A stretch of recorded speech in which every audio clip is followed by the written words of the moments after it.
இயேசுகிறிஸ்துவின் இடைநேற்று நாமத்தில் அன்பின் நல்வாழ்த்துக்கள். என்ன கேட்குற, உங்களுடைய வாழ்க்கை ஒரு விசேஷமான வாழ்க்கை. உங்கள் வாழ்க்கைக்கு ஒரு பெரிய பர்பஸ் ஆண்டவர் வச்சிருக்கிறாரு. இதை பற்றி டீட்டெயிலாக கேட்கறதுக்கு முன்னாடி நம்ம ப்ரே பண்ணிடலாமா? ஸ்தோத்தரிக்கிறோம் ஆண்டவரே, உம்மை துதிக்கிறோம் அப்பா, மகிமைப்படுத்துகிறோம். நல்ல பிதாவே, உமக்கு நன்றி. எங்களை நேசிக்கிற தந்தையாய் நீர் இருப்பதற்காய் நன்றி. இந்த நாளிலும் உம்முடைய வார்த்தையின் வல்லமை புறப்படட்டும். கேட்கிற ஒவ்வொருடைய வாழ்க்கையிலும் புதியவைகளை சிருஷ்டிக்கட்டும் அப்பா.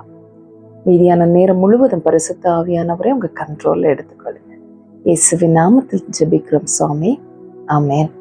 அநேக நேரத்துல நாம நினைப்போம், என் லைஃப்ல ஒரு அர்த்தமே இல்லை, என்னால யாருக்கு என்ன பிரயோஜனம், நான் வாழ்றதுல ஒரு அர்த்தம் இருக்குதா, யாருக்காவது ஒரு பிரயோஜனம் இருக்க வாய்ப்பு இருக்குதா, எதை நோக்கி நான் போயிட்டு இருக்கிறேன்னு எனக்கு தெரியலையே.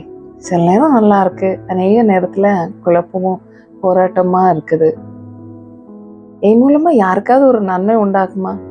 இப்படிப்பட்ட அநேக காரியங்கள், அநேக கேள்விகள், இப்படிப்பட்ட சிந்தனைகள் நம்ம கிட்ட வந்து போறது உண்டு. எஸ்பெஷலி நம்ம சோர்ந்து போய் இருக்கிற நேரங்கள்ல இப்படிப்பட்ட கொஸ்டின்ஸ் இன்னும் அதிகமா நம்மளுடைய லைஃப்ல வர்றதுண்டு. நான் ஒரு விஷயம் நீங்க புரிஞ்சுக்கணும், ஆண்டவர் உங்க மேல ஒரு பெரிய பர்பஸ் வச்சிருக்கிறார். ஒரு பெரிய திட்டத்திற்காய் உங்களை பிரித்தெடுத்திருக்கிறார். chosen for a purpose. உங்களை ஒரு திட்டத்திற்காக அவர் தெரிந்தெடுத்திருக்கிறார். என்னை கேட்கிற உங்களை பார்த்துதான் கர்த்தர் சொல்லுகிறார், நான் உன்னை தெரிந்தெடுத்திருக்கிறேன் என்று. எப்போ தெரிந்தெடுத்தார் அப்படின்னு சொல்லிட்டு வேதம் அழகாய் சொல்லுகிறது.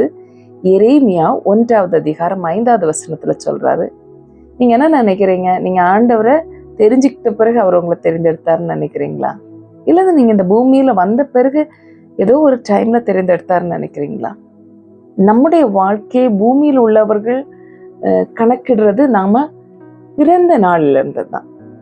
ஆனா கர்த்தர் நம்மை தெரிந்தெடுத்தது எப்போ அப்படின்னு எரேமியா 1:5 சொல்லுகிறார். அப்படின்னா, தாயின் கருவுல உருவாகும் முன்னே, அவருடைய அம்மாவோட வயிற்றுல நம்ம உருவாகிறதுக்கு முன்னாலே நம்மளை தெரிந்தெடுத்திருக்கிறாரா.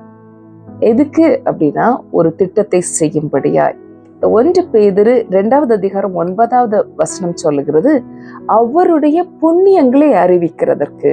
இந்த பூமியில கடவுளை பற்றி, அவர் செய்கிற காரியங்களை பற்றி, அவர் யார் என்பதையும், அவர் என்ன வாழ்க்கையில செய்ய முடியும் அப்படிங்கிறதையும் இந்த உலகத்துக்கு காட்டுறதற்கு நம்மை தெரிந்தெடுத்திருக்கிறார். எல்லாம் ஆண்டவருக்காக தானே. அப்போ ஒண்ணும் இல்லையா அப்படின்னா, ஆண்டவர் எவ்வளவு அன்புள்ளவர் அப்படிங்கிறத உங்க மூலமா இந்த உலகத்திற்கு காட்ட விரும்புகிறார். இந்த ஆண்டவர் எவ்வளவு ஒருவரை உயர்த்த முடியும் அப்படிங்கிறத உங்கள் மூலமாய் காட்ட விரும்புகிறார். அவருடைய நன்மையான காரியங்களை நம்முடைய வாழ்க்கையில அனுபவிக்கிறோம்ல, இதை உலகுக்கு வெளிச்சம் போட்டு காண்பிக்க விரும்புகிறார். இன்னும் மேஜர் லெவல்ல உங்க லைஃப்ல சில மிராக்கிள்ஸ் பண்ண இந்த உலகத்துக்கு ஆண்டவர் உங்க கூட இருக்கிறதையும், உங்களை பிரித்தெடுத்து இருக்கிறதையும் விளங்க பண்ண விரும்புகிறார். அதே நேரம் ஏசாயா 43வது அதிகாரம் 1வது வசனம் சொல்லுகிறது, உன்னை பேர் சொல்லி அழைத்தேன். நம்ம நினைக்கிறோம் அம்மா அப்பா தான் நமக்கு பேர் வச்சிருக்கிறாங்க அப்படின்னு. ஆனா தாயின் கருவிலை உருவாவதற்கு முன்னே நம்மளை தெரிந்தெடுக்கும் போதே நமக்கு ஒரு பெயரை வைத்துதான் அவர் நம்மளை தெரிந்தெடுத்திருக்கிறார். சோ நம்மை இந்த வசனங்கள் எல்லாம் எதை காட்டுகிறது அப்படின்னா, நான் ஜபிக்கிற ஜபம்லாம் கேட்கறதுக்கு யாராவது இருக்கிறாங்களா, ஆண்டவர் இருக்கிறாரா, பாக்குறாரா, கேட்கிறாரா அப்படின்னு சொல்றேன். உங்களை பார்த்து ஆண்டவர் சொல்றாரு, உங்களை பர்சனலா அவர் அறிந்திருக்கிறாருங்க. நீங்க நினைக்கிற மாதிரி ஒரு கூட்ட ஜனங்களுக்கு இடையில நான் காணாமல் போயிட்டேன் அப்படிங்கிற மாதிரி இல்லை. ஒருவேளை உங்களை சுற்றி இருக்கிறவர்கள், நம்மை சுற்றி இருக்க அநேக நேரம் நம்மை மறந்து போகலாம். சில காரியங்கள் நம்மளை விட்டு விலகும் போது, ஒரு பொசிஷன் நம்மளை விட்டு மாறி போகும்போது, எக்கனாமிக்கலி நம்ம வீக் ஆகும்போது, மற்றவர் கண்களுக்கு நம்ம அப்படியே எவாபரேட் ஆன மாதிரி இருப்போம். நம்ம அப்படியே நடந்து போனாலும் யார் கண்ணுக்கும் தெரியாதது போல இருக்கும். இப்படி நீங்க லைஃப்ல எக்ஸ்பீரியன்ஸ் பண்ணியிருக்கிறீங்களா? ஆனால் யார் கண்ணுக்கு நம்ம தெரியல அப்படின்னாலும் நம்மை தெரிந்து கொண்ட ஒருத்தர் இருக்கிறார். அவர் தான் நம்முடைய தேவன். அவர் யார் அப்படின்னு நீ புரிஞ்சுக்கணும். புரிஞ்சுக்கும் போது ஒரே பண்ணவே தோணாதுங்க. நம்முடைய தேசத்துடைய தலைவர், பிரசிடென்ட் வச்சுக்கோங்க, அல்லது பிரைம் மினிஸ்டர்னு வச்சுக்கோங்களேன். நீங்க இருக்கிற எந்த கண்ட்ரியோ அந்த கண்ட்ரியோட பிரசிடென்டோ பிரைம் மினிஸ்டரோ அவருக்கு பர்சனலி உங்களை தெரியும் அப்படின்னா உங்களுக்கு எவ்வளவு சந்தோஷமா இருக்கும். இருக்குமா இருக்காதா? நிச்சயமா இருக்கும்ல. ஆனா நம்மை தெரிந்திருக்கிறவர் யார் தெரியுமா? இந்த ஹோல் யூனிவர்ஸோட கிரியேட்டர். நான் பார்க்குற இந்த சர்வ பூமியோட கிரியேட்டர். இதை டக்குன்னு இப்படி ஒரு வார்த்தையில சொல்லி போவதை விட இன்னும் கொஞ்சம் டீப்பரா நான் சொல்ல விரும்புறேன்.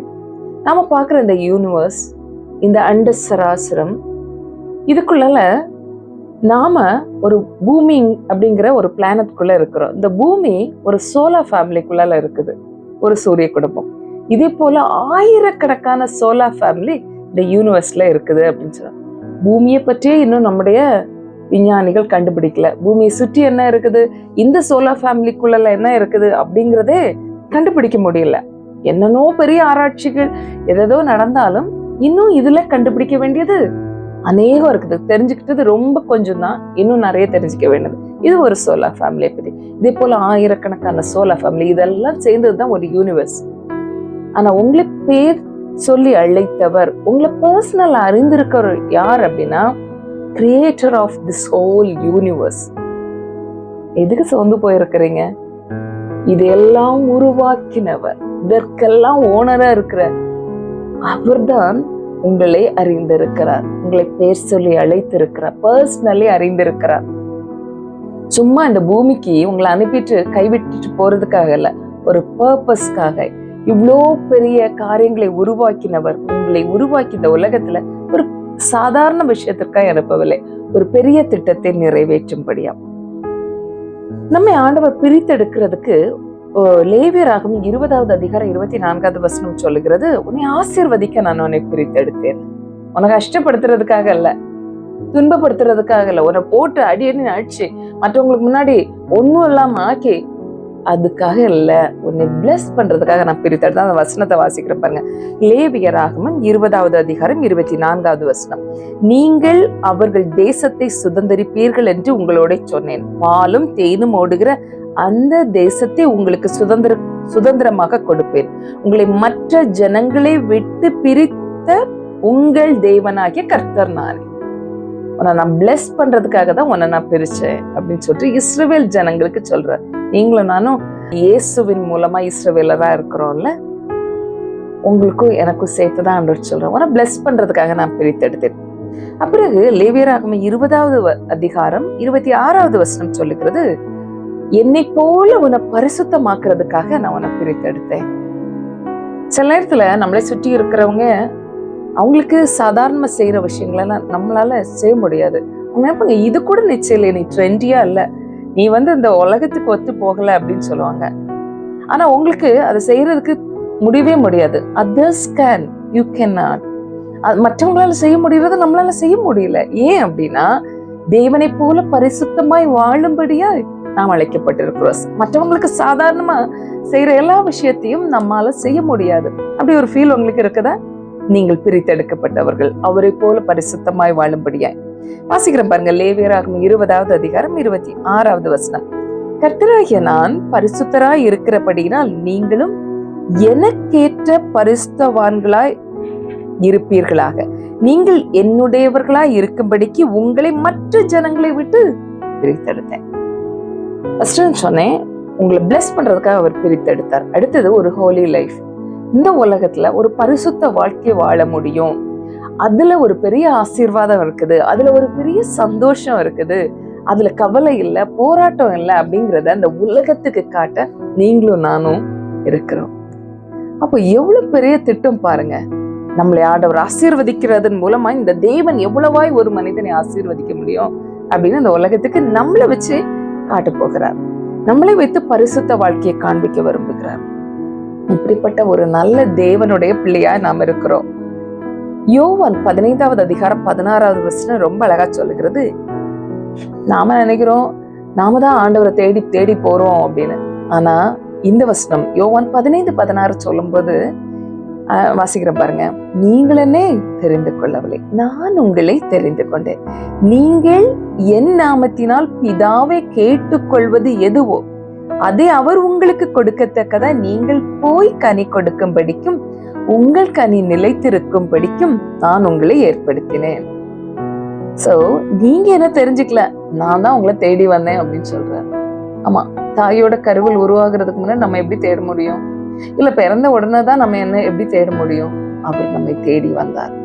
தாயின் கருவில் உருவாகிறதுக்கு முன்னாடியே நம்மளை தேடி வந்து பெயர் சொல்லி பர்சனலி நம்மளை அறிந்து அழைத்து இந்த பூமியில கொண்டு வந்த கர்த்தர் அவருடைய புண்ணியங்களை அறிவிக்கும்படியாகவும் நாம ஒரு ஃப்ரூட்ஃபுல் லைஃப், ஒரு கனி கொடுக்கிற வாழ்க்கை வாழும்படியாக, கிறிஸ்துவின் அன்பை இந்த உலகத்துக்கு காட்டும்படியாகவும், கிறிஸ்துவின் ஆசீர்வாதங்களை இந்த உலகத்திற்கு காட்டும்படியாகவும், கிறிஸ்துவை போல எல்லாரையும் நேசித்து அன்பு செய்கிற, அரவணைக்கிற அந்த அன்பை இந்த உலகத்துக்கு காட்டும்படியாகவும், பரிசுத்தமான ஒரு வாழ்க்கையை இந்த உலகத்திற்கு காட்டும்படியாகவும், உலகமே அப்படி இருக்குங்க, இப்படி இருக்குங்க, இதுல எப்படி வாழ முடியும் அப்படின்னு எல்லாம் நிறைய பேர் சுத்தி இருக்கிறவங்க சொல்ல முடியும். ஆனால் பரிசுத்த தேவன் உங்களுக்கும் எனக்கும் தந்தையா இருக்கிறார். அவர் நம்மை பிரித்தெடுத்திருக்கிறார். நாம் அவரை போல வாழும்படியா, அவருடைய சாயல் இந்த உலகத்துக்கு காட்டும்படியா. உங்க லைஃப் வேஸ்ட் இல்லைங்க. என்னை கேட்கிறவங்களை பார்த்து தான் நான் சொல்றேன். கட்ட சொல்லுகிறார், உங்க லைஃப் வேஸ்ட் நீங்க நினைச்சிட்டு இருக்கிறீங்கல்ல, நான் யாருக்குமே பிரயோஜனம் இல்லைன்னு நினைச்சிட்டு இருக்கிறீங்களா, அதெல்லாம் பிசாசின் தந்திரங்கள். அப்படிப்பட்ட சிந்தனைகளை உங்களுக்கு கொடுத்து உங்களை சோர்ந்து போக பண்ணுகிறார். இந்த வார்த்தை பரலோகத்திலிருந்து உங்களை நோக்கி வருகிறது. நீங்கள் விசேஷமானவர்கள். நீங்கள் ஒரு பெரிய திட்டத்திற்காய் தேவனால் பிரித்தெடுக்கப்பட்டிருக்கிறீங்க. முதலே சொன்னது போல இந்த ஹோல் யூனிவர்ஸையும் படைத்த சர்வ வல்லமை உள்ள தேவன் உங்களை பிரித்தெடுத்திருக்கிற. சோர்ந்து போக தேவையில்லை. சந்தோஷமா இருங்க.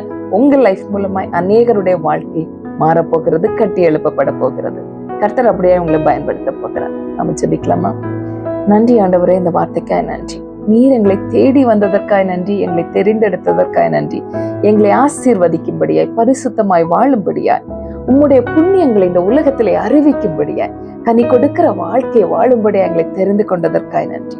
இந்த வேளையில என்னை கேட்கிற அன்பு சகோதரனுக்காய், சகோதரிக்காய் ஜெபிக்கிறவங்க வாழ்க்கையில எந்த இடத்துல சோர்வுகளையும் வருத்தங்களையும் வேதனைகளையும் பார்த்தாங்களோ அதே இடத்துல உற்சாகம், சமாதானம், சந்தோஷம் இவர்கள் பங்காய் மாறட்டும் ஆண்டவரே. ஆசீர்வாத குறைவுகள் மாறி ஆசீர்வாதங்கள் உண்டாகட்டும். பரிசுத்த போராட்டங்கள் மாறி பரிசுத்த வாழ்வு உண்டாகட்டும் ஜெபிக்கிறோம் அப்பா. எந்த இடத்துல உடைந்து போய் சோர்ந்து போய் தோற்று நிற்கிறாங்களோ அங்கெல்லாம் உம்முடைய ஜெயமளிக்கிற, உம்முடைய வெற்றி கொடுக்கிற கரம் கூட இருந்து நடத்தட்டும். வெற்றிகள் இவர்கள் பங்காய் மாறட்டும் அப்பா. நீர் அப்படி செய்வதற்காய் நன்றி. ஒவ்வொருவரையும் ஆசீர்வதிங்க, உயர்த்துங்க. உம்முடைய நாமம் மகிமைப்படட்டும். இயேசுவின் நாமத்தில் ஜெபிக்கிறோம் சுவாமி, ஆமென். சந்தோஷமா இருங்க. நீங்கள் தேவனால் பிரித்தெடுக்கப்பட்டவர்கள். கர்த்தர் உங்களை நேசிக்கிறார். God bless you.